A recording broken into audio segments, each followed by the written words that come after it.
વ્યાસનો આખો પરિવાર શિવની સ્તુતિ કરે. એટલે ભગવાન શંકરને કોઈ ને કોઈ બહાને ભાગવતજી ગાવા માટે આવવાનું જ હતું.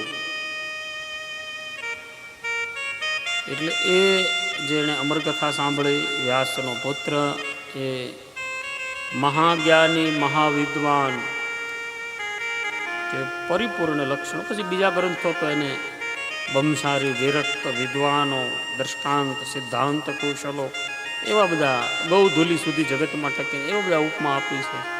દેવી ભાગવત તો પછી એને વ્યાસની જેમ વંશ વિસ્તાર વધારે, એનોય આગળ વધારે એ બધી કથા ગાય છે. એનું નામ છે સુખદેવજી. એટલે ભાગવતજીનું એક નામ પડ્યું છે સુખસાર. બોલીએ સુખદેવજી મહારાજ. આખો ચરિત્ર આ કથામાં ગાવામાં આવ્યું છે. ભાગવતજીનું નામ જ સુખસાર છે. આપણે દર્શન કરવાનું છે આ દિવસોમાં, પાવન પુનિત દિવસોમાં, મોટા મોટા દિવસોમાં, ઉત્તમોત્તમ દિવસોમાં.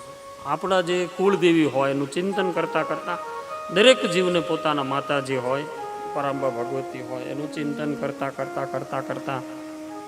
મૂળ અંબિકા ભવાની જે આપણા દુઃખોને, દર્દને, રોગને, શોકને, પાતક દરેક જીવને હોય જ. દુઃખ દર્દ કોને ન હોય? દરેક જીવને કંઈક ને કંઈક છુપાયેલા જ હોય. તો એમાં ભગવતી હરી લે છે. બાપા બાપા જગમાં સહુ કોઈ કહે, माँ का नाम पुकारे नहीं को, उस बापा के दरबार में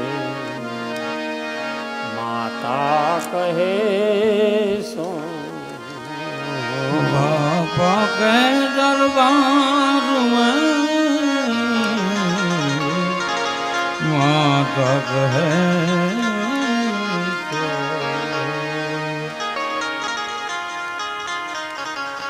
માનો દરબાર સજો છે અને એમાં એના આશ્રય આપણે માને વિનંતી કરવાની છે કે જગત આખું સમસ્યાથી ભરેલું છે. આજે દુનિયામાં સમસ્યા ક્યાં નથી? હજી કોરોના મહામારી અટકી નહોતી ને જે આમનું સેટ થતું નહોતું. હવે તો ઘણું દુનિયામાં સારું છે ને, આવું નવું બને તો સારું છે. બીજા કોઈ વાયરસ ન આવે, બીજા કોઈ દુઃખ દર્દ ન આવે, બીજા કોઈ રોગ શોક ન આવે તો ઘણું સારું છે. ધીરે ધીરે ખુલે છે અને ખુલવું જોવે.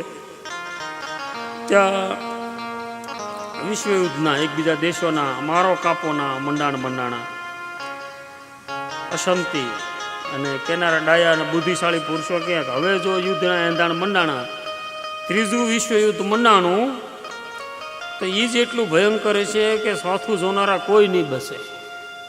તો અહીંયા આપણે બેસી આવી પરંબા ભગવતી દેવી, આવી શક્તિશાળી દેવી, આવી સામર્થ્યશીલ દેવી ને આપણે વિનંતી કરીએ કે મારા તમારા જે દુઃખ, દોષ, દાળદર, અસંતોષ, અસંગ્રહ અંદરથી જે બધી વેઠ ને પેટ પલતરા હોય, દરેકને હોય ને થોડી ઘણી માત્રામાં, નાની હોય ને ઘણા પોતે હાથે કરીને એવી ઊભી કરી હોય ને, એટલો બધો હોય છે વિસ્તાર ઊભો કર્યો હોય ને, એને જીભ એટલી બધી મોટી કરી હોય ને કે પછી જ્યાં જાય ત્યાં પછી સમસ્યા જ છે. તો આ માનવ સર્જિત વિટમણાનો કોઈ ઉપાય ભોગવવા સિવાય કાંઈ છે નહીં.